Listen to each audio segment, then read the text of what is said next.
اگر ہم اپنی زندگی کو بدلیں گے تو ہی تو ملک کے حالات بدلیں گے نا، تو ہی تو ہمارے گھر کے حالات بدلیں گے نا۔ آج ہم خود بدلتے نہیں ہیں اور رونا روتے ہیں حالات کا۔ ہمیں خود کو بھی بدلنا ہے، ہمیں اپنے آپ کو بھی دیکھنا ہے کہ ہم مغربی ٹرینڈ کو فالو کر رہے ہیں، ہم اپنے آپ کو کن لوگوں میں شامل کر رہے ہیں، یا پھر ہم اپنے نبی کے ٹرینڈ کو فالو کر رہے ہیں۔ اگر تو آپ اپنی دنیا میں بھی اور آخرت میں بھی ہمیشہ والی کامیابی چاہتے ہیں تو ہمیں اپنے نبی کی سنتوں پہ عمل کرنا ہوگا، ہمیں اپنے نبی کی ٹرینڈ کو فالو کرنا ہوگا، تو ہی ہمیں جنت ملے گی اور دنیا میں بھی ہمیں عزت ملے گی اور راحت والی زندگی ملے گی انشاءاللہ۔ نبی کے ٹرینڈ کو فالو نہیں کرتے، اگر ہم ان کے بتائے ہوئے طریقے کے مطابق زندگی نہیں بسر کرتے تو پھر غلطی ہماری اپنی ہے۔ ہم یہ نہ کہیں کہ ہمارے حکمران غلط ہیں، ہمارے ملک کے حالات دن بدن خراب ہوتے جا رہے ہیں، ہمارے گھر کے حالات خراب ہوتے جا رہے ہیں، ہم یہ نہ کہیں، ہم اپنے آپ کو بھی دیکھیں ہم کس طرف جا رہے ہیں، ہم کیا کر رہے ہیں، ہمارے بچے کیا کر رہے ہیں اور آنے والی نسلیں ہم سے کیا سیکھیں گی۔ آج اگر ہم خود نہیں عمل کریں گے تو ہماری نسلیں کیا عمل کریں گی دین پر؟ اگر آج ہم اللہ کی رسی کو مضبوطی سے تھامیں گے، اللہ کے بتائے ہوئے احکام پر عمل کریں گے، اپنی نبی کی سنتوں پہ عمل کریں گے، تو ہی تو ہماری آنے والی نسلیں عمل کریں گی، اور پھر انشاءاللہ ہمارے حالات بہتر ہوتے جائیں گے، اور پھر ہماری کامیابی کو کوئی روک نہیں سکتا، کیونکہ جو اللہ کی رسی کو مضبوطی سے تھام لیتا ہے، اللہ پہ کامل بھروسہ کرتا ہے، اس کی کامیابی دنیا اور آخرت میں یقینی ہو جاتی ہے۔ ہم بالکل اپنے نبی کی طرح نہیں بن سکتے، ظاہر سی بات ہے ہم تو ان کے پیروں کی بھی دھول لیں گے، لیکن ہم ان کی زندگی کے مطابق اپنی زندگی گزارنے کی کوشش کر سکتے ہیں۔ کوشش تو کریں، ہمت تو کریں، جب ہم کوشش کریں گے تو انشاءاللہ ہمیں کامیابی نصیب ہوگی۔ کم از کم ہم یہ تو سوچیں کہ ہم اس قابل ہوں کہ قیامت کے دن اپنے نبی کو منہ دکھائیں، وہ نبی جو راتوں کو تہجد میں رو رو کے ہمارے لیے دعا کرتے تھے، اللہ تعالیٰ سے رو رو کے ہماری مغفرت کی دعا کرتے تھے، اس نبی کو ہم اپنا منہ دکھا پائیں گے یا نہیں؟ کم از کم ہم یہ تو سوچ لیں۔ ہمیں چاہیے کہ ہم 5 وقت کی نماز پڑھیں، رمضان کے روزے رکھیں، زکوٰۃ ادا کریں اور ایک دوسرے کی حق تلفی نہ کریں، سارے غلط کاموں سے بچنے کی کوشش کریں اور زیادہ سے زیادہ اللہ کا ذکر کریں۔ اگر ہم اپنے نبی سے محبت کرتے ہیں تو یہ بات ذہن میں بٹھا لیں کہ سب سے پہلے تو ہمیں نماز قائم کرنی ہے، کیونکہ ہمارے پیارے نبی صلی اللہ علیہ وسلم نے خود ارشاد فرمایا کہ میری آنکھوں کی ٹھنڈک نماز ہے۔ سب سے پہلے تو ہمیں نماز قائم کرنی، ہر حال میں نماز پڑھنی ہے، چاہے ہمارے منہ میں ایک وقت نوالا جائے نہ جائے، لیکن اللہ کو سجدہ ضرور جائے۔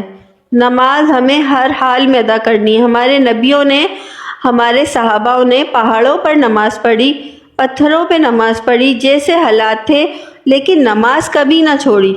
اور آج ہمیں ذرا سی تکلیف ہوتی، سب سے پہلے ہم نماز چھوڑ دیتے ہیں۔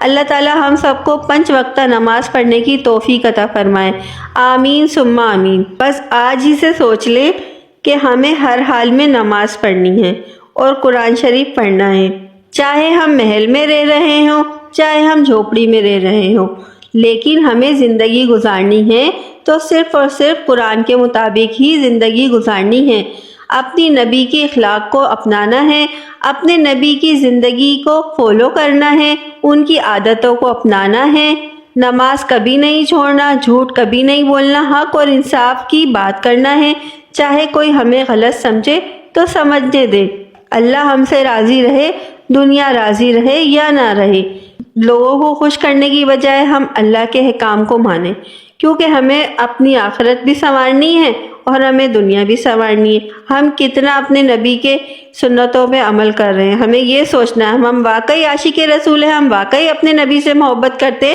تو ہم ان کی سنتوں کو اپنا رہے ہیں یا نہیں اپنا رہے، ہم نماز پڑھ رہے ہیں یا نہیں پڑھ رہے، ہم قرآن کو سمجھ کے پڑھ رہے ہیں یا نہیں پڑھ رہے۔ اللہ کا شکر ہے کہ ہم اپنے نبی کی امت میں سے پیدا ہوئے۔ آج ہم جھوٹ بولتے ہیں تو ہمارے جھوٹ کا پتہ نہیں چلتا، آج ہمارے پاس پیسے ہوتے ہوئے بھی ہم قربانی نہیں کرتے تو کسی کو پتہ نہیں چلتا، آج ہم وعدہ کر کے وعدہ خلافی کر دیتے ہیں تو پتہ نہیں چلتا، اگر آج ہم نماز چھوڑ دیتے ہیں، نماز نہیں پڑھ پاتے تو نہیں پتہ چلتا۔ پہلے نبیوں کی جو امتیں تھیں ان میں سے اگر کوئی نماز نہیں پڑھتا تھا تو اس کے ماتھے پہ لکھ دیا جاتا تھا بے نمازی ہے یہ۔ جو قربانی نہیں کرتا تھا جان بوجھ کے تو اس کے دروازے پہ لکھ دیا جاتا تھا۔ جو چوری کرتا تھا اس کے دروازے پہ لکھ دیا جاتا تھا یہ چور ہے۔ آج ہم کتنے خوش نصیب ہیں، کتنے جھوٹ بول لیتے ہیں، ہم کتنی وعدہ خلافیاں کر لیتے ہیں، اپنے غلط کام کر لیتے ہیں، لیکن کیا ہم ایک چھپ جاتے ہیں۔ ہم نبی کی امت ہیں، کیونکہ ہم نبی کی امت کی وجہ سے ہمیں یہ چھوٹ ہے کہ ہمارے عیبوں کو اللہ تعالیٰ چھپا لیتا ہے، نہ کہ ہمارے دروازے پہ لکھا جاتا ہے، نہ کہ ہمارے ماتھے پہ لکھا جاتا ہے۔ ہم کتنے گناہ کر کے بھی پاک دامن بنے رہتے ہیں، کیا صرف ایک آنسو بہاتے ہیں، اللہ تعالیٰ سے معافی مانگتے ہیں تو وہ ہمیں معاف بھی کر دیتا ہے۔ اور یہ نہیں کہ اس نے دنیا میں ہمارا عیب رکھا ہوا ہے، اگر ہم اس سے سچے دل سے معافی مانگ لیں گے تو وہ ہمیں دنیا میں بھی معاف کر دے گا اور ہمیں میدان حشر تک ہمارے گناہ کو مٹا دے گا، کبھی بھی یہ ظاہر نہیں کرے گا کہ اس بندے نے گناہ کیے ہیں۔ اگر ہم پھر بھی اتنی پیارے نبی کی امت ہونے کے باوجود بھی اللہ کے حکم کو نہ مانے اور اپنے نبی کی سنتوں پہ عمل نہ کرے تو پھر ہم نام کے ہی مسلمان ہیں۔ معذرت کے ساتھ یہ کہوں گی کہ ہم نام کے ہی مسلمان ہیں۔ ہم اتنے خوش نصیب ہیں کہ ہم جھوٹ بولتے ہیں، ہمارا پتہ نہیں چلتا، ہم گالی دیتے ہیں، چوری کرتے ہیں، ہم قربانی نہیں کرتے، کسی چیز کا ہمارا پتہ نہیں چلتا، ہمارے عیبوں کو ڈھک لیا جاتا ہے۔ ہم جتنا شکر کریں اتنا کم ہے۔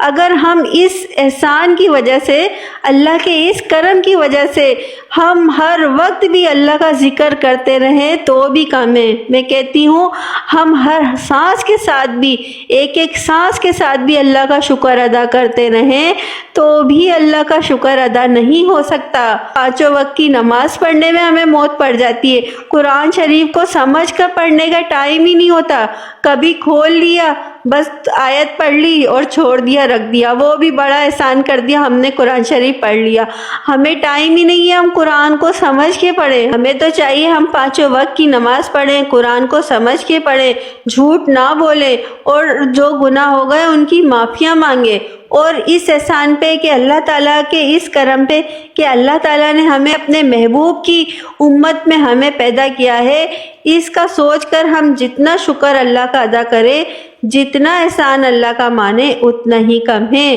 یہ تو ہمارا حق ہے کہ ہم ہر وقت سجدے میں پڑے رہیں، ہر وقت ہماری زبان سے اللہ اللہ نکلے، اللہ اللہ اللہ۔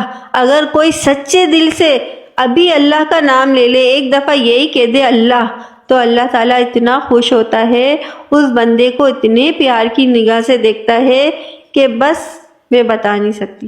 جیسا کہ ہم سب جانتے ہیں کہ ربیع الاول کا مہینہ چل رہا ہے۔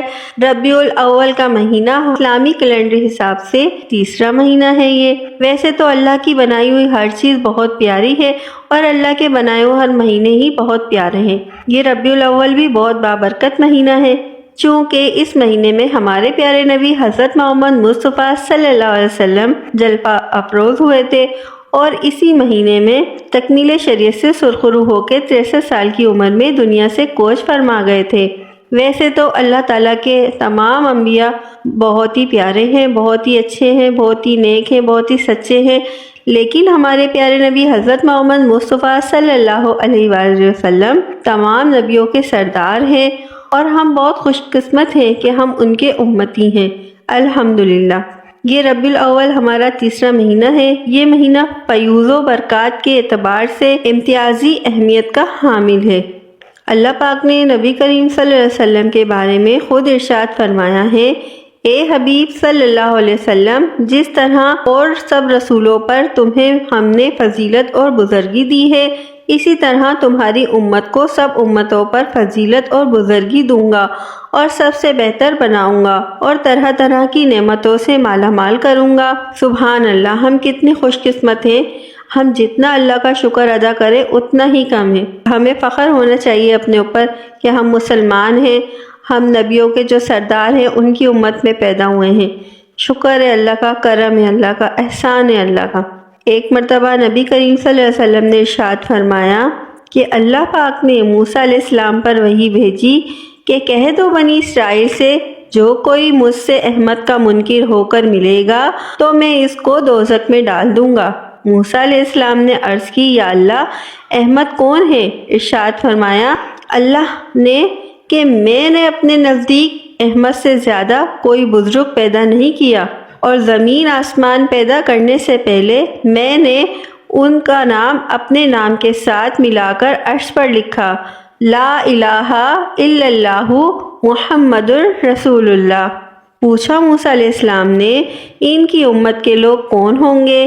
اللہ تعالیٰ نے فرمایا بڑے حمد کرنے والے ہوں گے، دن کو روزہ رکھنے والے ہوں گے، دن اور رات کو عبادت کریں گے، اور میں ان سے تھوڑا سا عمل بہت قبول کروں گا اور ان کو جنت میں داخل کروں گا۔ تو موسیٰ علیہ السلام نے عرض کی خداوند عالم مجھے اس امت کا تو نبی بنا دے۔ تو اللہ تعالیٰ نے فرمایا اس امت کا نبی تو میرا پیارا محمد صلی اللہ علیہ وسلم ہوگا۔ اب آپ دیکھیں کہ ہمارے نبی کی وجہ سے ہمیں کتنی اہمیت حاصل ہے۔ ہم اتنی سی عبادت کریں گے تو ہمیں ثواب دگنا ملے گا۔ کتنی خوش نصیبی کی بات ہے یہ، سبحان اللہ، الحمدللہ، اللہ اکبر۔ اب ہمیں یہ سوچنا ہے ہمیں اپنے نبی سے محبت ہے۔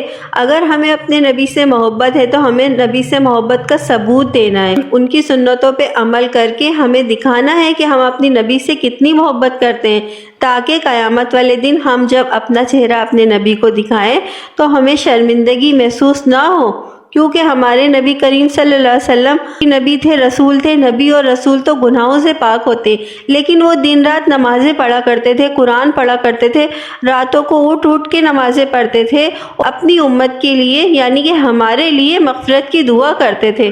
وہ تو گناہوں سے پاک تھے، وہ اللہ کے محبوب تھے، وہ اگر عبادت نہیں بھی کرتے تو وہ ان کے تو کوئی گناہ ہی نہیں تھے، لیکن وہ صرف ہمارے لیے، اپنی امت کے لیے، ہمارے گناہ بخشوانے کے لیے راتوں کو روتے تھے، نمازوں میں قرآن پاک پڑھتے تھے، اور اپنے پیٹ کو پتھر سے باندھ لیا کرتے تھے تاکہ مجھے نیند نہ آئے۔ تو آپ سوچیں جنہوں نے سجدوں میں رو رو کے ہماری مغفرت کی دعا مانگی، ہم ان کے لیے کیا کر رہے ہیں؟ ہم بڑے فخر سے کہتے ہیں ہم تو اپنے نبی سے بہت محبت کرتے ہیں، ہم تو عاشق رسول ہیں۔ ہم کیا کر رہے ہیں؟ ہم کیا جلوسوں میں جا جا کے، لشکروں میں جا جا کے اپنے نبی کی سنتوں پہ عمل کر رہے؟ اگر ہم اپنے نبی سے محبت کرتے ہیں تو ہمیں چاہیے کہ ہم 5 وقت کی نماز پڑھیں، قرآن پڑھیں، رمضان کے روزے رکھیں، زکوٰۃ دیں، حج کریں، اور جو جو ان کی زندگی کے اصول تھے وہ ہم اپنائیں، جو ہمارے نبی پاک صلی اللہ علیہ وسلم کے اخلاق تھے ہم ان کو اپنائیں۔ تو ہی تو پتہ لگے گا نا کہ ہم نبی کی امت میں سے ہیں، تو ہی تو پتہ لگے گا نا ہم عاشق رسول ہیں، تو ہی تو پتہ لگے گا کہ ہم ان سے محبت کرتے ہیں، کتنی محبت کرتے ہیں۔ یہ ہمارے اعمال سے پتہ چلے گا، ہمارے لائف اسٹائل سے پتہ چلے گا۔ ہم تو ان کے مطابق زندگی نہیں گزار سکتے، لیکن ہم کوشش تو کر سکتے ہیں۔ جب ہم کوشش کریں گے، زندگی میں ان کے رولز کو اپنائیں گے، ان کے ٹرینڈ کو فالو کریں گے جو جو انہوں نے بتایا ہے، تو ہم یقیناً انشاءاللہ دنیا میں بھی کامیاب ہوں گے اور آخرت میں بھی کامیابی ہمارا نصیب بنے گی۔ اللہ تعالیٰ کا جو حکم تھا وہ ہمارے نبی نے ہمیں بتایا ہے، ہمیں چاہیے کہ ہم ان کے اسٹرکچر کو فالو کریں، نہ کہ ہم مغربی ٹرینڈ کو فالو کریں۔ آج آپ سوچ لیں کہ ہمیں کرنا کیا ہے، جو ہونا تھا وہ ہو گیا۔ انسان غلطیوں کا پتلا ہے، انسان سے غلطیاں ہوتی ہیں۔ اگر تو ہم آج سے پہلے ہم اپنے نبی کے ٹرینڈ کو فالو نہیں کر رہے تھے، ہم ان کے اسٹرکچر کو فالو نہیں کر رہے تھے، ہم ان کی لائف کے مطابق اپنی لائف نہیں گزار رہے تھے، تو کوئی بات نہیں، اللہ رب العزت غفور الرحیم ہے، وہ معاف کرنے والا ہے۔ آج ہی سے ہم اپنے گناہوں کی توبہ کرتے ہیں، اللہ تعالیٰ ہم سب کے صغیرہ و کبیرہ گناہوں کو معاف فرمائے، اور اللہ تعالیٰ آئندہ ہمیں گناہ نہ کرنے کی طاقت عطا فرمائے، آمین ثم آمین۔ اور اللہ تعالیٰ ہمیں ہمارے پیارے نبی صلی اللہ علیہ وسلم کی سنتوں پہ عمل کرنے کی توفیق عطا فرمائے، آمین ثم آمین۔ سب ایک دفعہ آمین ضرور بول دیں تاکہ ہم سب کے حق میں یہ دعا قبول ہو جائے۔